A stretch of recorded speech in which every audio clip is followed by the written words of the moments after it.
At 8 Broad Street, as the year 1876 dawned, most of the second floor was being rented by William Nash and his young family. It was to care for Nash's ailing wife and new child that his aunt, Christiana Godfrey, entered the picture, her badly infected finger being healed overnight through Mrs. Glover's works, as Christiana's nephew put it. Staying on to care for the Nashes, she and Mrs. Glover talked together every day. When Christiana returned to her home in Chelsea, she was singing the praises of the wonderful woman in Lynn. She began sending her ailing friends to Mrs. Glover for healing. One of the first was a one-time farmer from the hills of Vermont who had become a regular visitor in the Godfreys' household of hardy sailors. As they spun their rip-roaring tales of the sea, this middle-aged landlubber would sit fascinated. His given name, like many in that day, was biblical, Asa, but friends called him by his middle name, Gilbert, Asa Gilbert Eddy.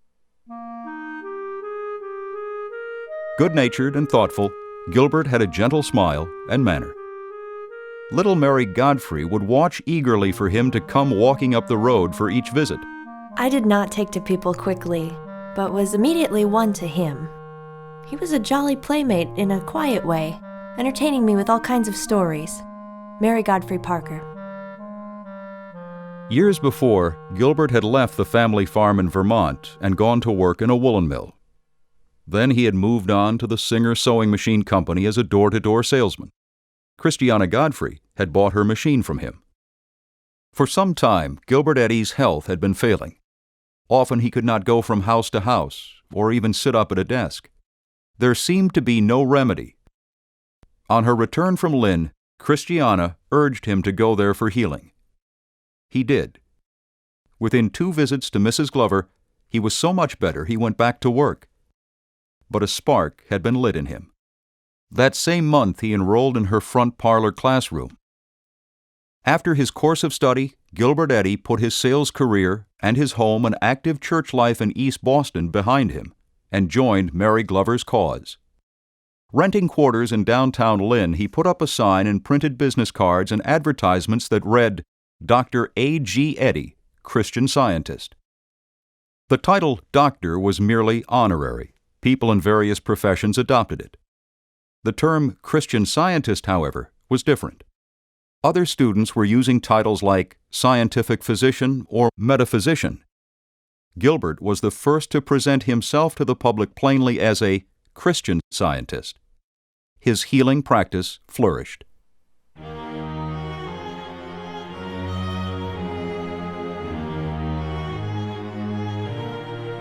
Added to Mrs. Glover's incessant labor during this period was the burden of malicious thoughts directed against her. From the city's pulpits and press, from public gossip, from disgruntled former students came slander and misinformation. Even within her little group itself, trouble was brewing. For one thing, problems were rising with her pupil, Daniel Spofford, whom she had named publisher of Science and Health. Thoughtful and idealistic, with a growing healing practice, Spofford had quickly become a leading figure in the group, inspiring high hopes in her. She had presented him an historic memento with a warm note. To my student, Daniel H. Spofford, I bequeath the pen with which Science and Health was written by me in 1874, for his untiring zeal in the cause of humanity, his fidelity to truth, and efforts in behalf of metaphysical science.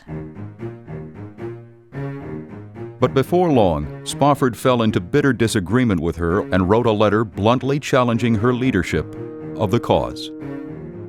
She wrote one of her students, In my lonely chamber, I read the coming storm. I feel it gathering. At times, the hostility and ill will took a toll on her health. In July, she experienced what she herself described as a violent seizure that rendered her unconscious. Gilbert was called for. Arriving at the house, he promptly roused her to her normal condition. Afterward, she wrote to a friend, I was astonished at his skill. He was calm, clear, and strong, and so kind. Never before had I seen his real character. Here was someone Mary Glover could lean on, at a time when she felt an acute need.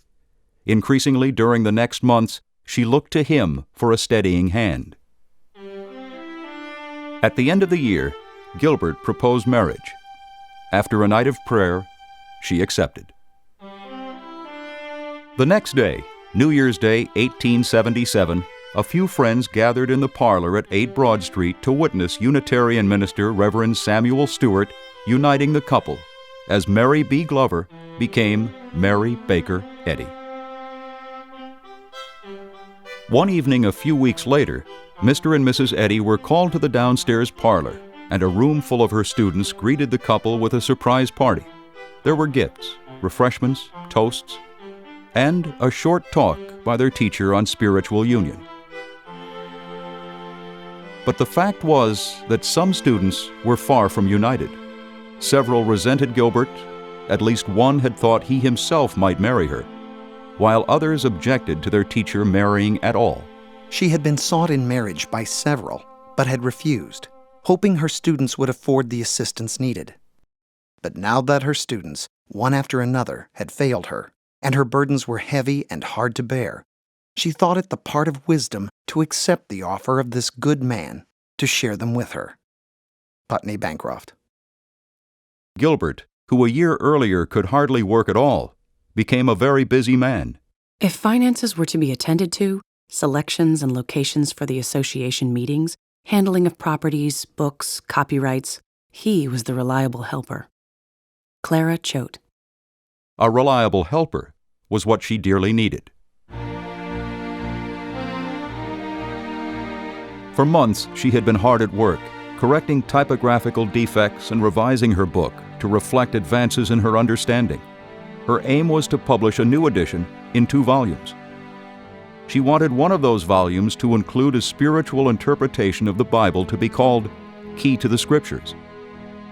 She also wanted the book to include a new chapter based on the questions and answers her pupils were given to study, a recapitulation of her classroom teaching. She wrote Spofford of the new edition, "The little book is about to go forth like Noah's dove over the troubled waves of doubt, infidelity, and bigotry, the deluge of beliefs. I rejoice that you and I are in the ark of safety, where soul is at the helm." But continued dissension, opposition from Spofford over the little book, and her students' unceasing demands on her brought her work to a halt and again threatened her health. She wrote Spofford, "I sometimes think it may not be I can hold on till the next edition is out." A few months into the year, the Eddys retreated from the turmoil in Lynn to the house of Gilbert's brother in Connecticut. She wrote, "I feel like a tired and wounded soldier of the cross who is taken to the rear."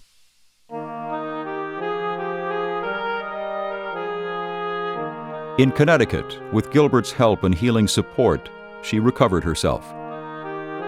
From Fairhaven, still trying to keep Spofford's loyalty, she advised him on printing the new edition. She even told him she would support sales of the book by lecturing. The new edition was copyrighted Science and Health, with Key to the Scriptures, by M.B.G. Eddy. But the new chapters were still unfinished.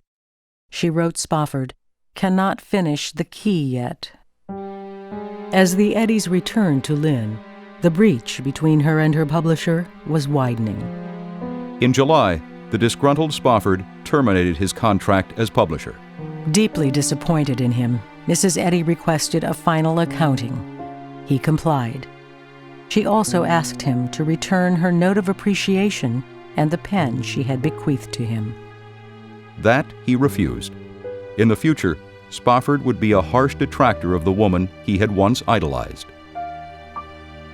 Mrs. Eddy put publishing the book into her husband's hands, but the print shop they had selected was making even more errors than her first printer. Money to make corrections was running low. In desperation, Gilbert consulted one of the foremost book printers in the country, John Wilson, owner of University Press in Cambridge. Wilson showed them how they could at least put together one of the two volumes using what they showed him. Mrs. Eddy salvaged enough material for Volume 2 and published that. Volume 1 was never printed. Only 500 copies were produced. Key to the Scriptures and recapitulation were not in them. The frontispiece depicted Jesus healing the sick. She had wanted the same theme gold embossed on the cover. Instead, she chose a simpler cover design, Noah's Ark riding the waves. Whether an ark of safety or a foundering ship, the symbol seems to fit the storm-tossed and ultimately disappointing Ark edition. She was not defeated. From that time on, Mary Baker Eddy would devote herself to revising and perfecting these pages she had committed to posterity.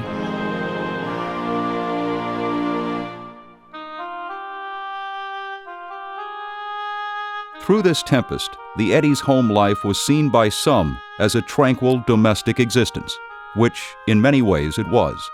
Others saw another side to it. To my recollection, it was quite the reverse. Their life was one of great confusion, unceasing labor, and troublesome lawsuits. Putney Bancroft. At home, the Eddys buoyed each other up, economizing by sharing the household chores. As a farm boy and lifelong bachelor, Gilbert had acquired the knack for sewing and cooking. I remember when dining with them on one occasion, he having got the dinner without the assistance of Mrs. Eddy, her words of praise bestowed on him for his culinary skill. Arthur Boswell. On another visit, Boswell found Mrs. Eddy herself in the back hallway scrubbing the stairs. He protested, but she laughed it off, telling him it was good exercise after sitting at the writing table so long. Clara Choate, who became a close friend of the couple, said she never saw Mrs. Eddy go out without Mr. Eddy accompanying her. The highest friendship seemed to exist between them. She would tell him, "Now, Gilbert, dear, have you had your breakfast?" Dr. Eddy would reply, "Now, Mary, you think too much of me and not enough of yourself. How is it with you?" Then she would answer, "Gilbert, you know what God has appointed me to do. He will give me strength, wisdom, and the means to perform it." Clara Choate. Clara was a young mother in Salem, north of Lynn. She had been, in her words, wonderfully healed by reading Science and Health, and she wanted to enroll in a class with its author. Busy revising her book, Mrs. Eddy was not accepting students, but she invited Clara to come for a visit. Manuscript pages were arranged in neat piles on the floor around Mrs. Eddy's chair. Healing was the need of the hour, she strongly urged. I join the work of Christ when I heal the sick. She rose and laid her hand gently upon my shoulder with tears in her eyes. Then are we the true soldiers of the Christ and his followers. I felt she was pleading for the whole sick world. Clara Choate. Clara enrolled for a class with Gilbert. He taught it in the Choates' home in Salem. Dr. Eddy in the classroom was at his best. He often helped the young students to establish a practice, and many cases were healed by him. At this time, my baby boy was taken violently ill, near to convulsions. We sent for Dr. Eddy to come at once. Upon arriving at the home, he took the baby up and laid him upon his shoulder, addressing him in a bright, cheerful tone. "Why are you so fearful, O ye of little faith? Fear cannot hold you. No evil thought can take possession here. Only God and his idea can reign." I said, "The child cannot understand you, so why do you say these things to him?" He replied, "I understand them, and I am talking to mortal mind." In about half an hour, the symptoms all changed for the better. The next morning, there was no trace of any illness, and I do not remember that the child ever had a like sickness again. Clara Choate. In the first edition of her book, Mary Glover, then very much alone, had lamented, "We have few demonstrators today, in part even, of the great truth taught by Jesus." Here at last was one who would demonstrate that great truth, and who would follow her vision and support and defend her. It's hard to imagine the events of these years without this indispensable man, Gilbert Eddy, at her side.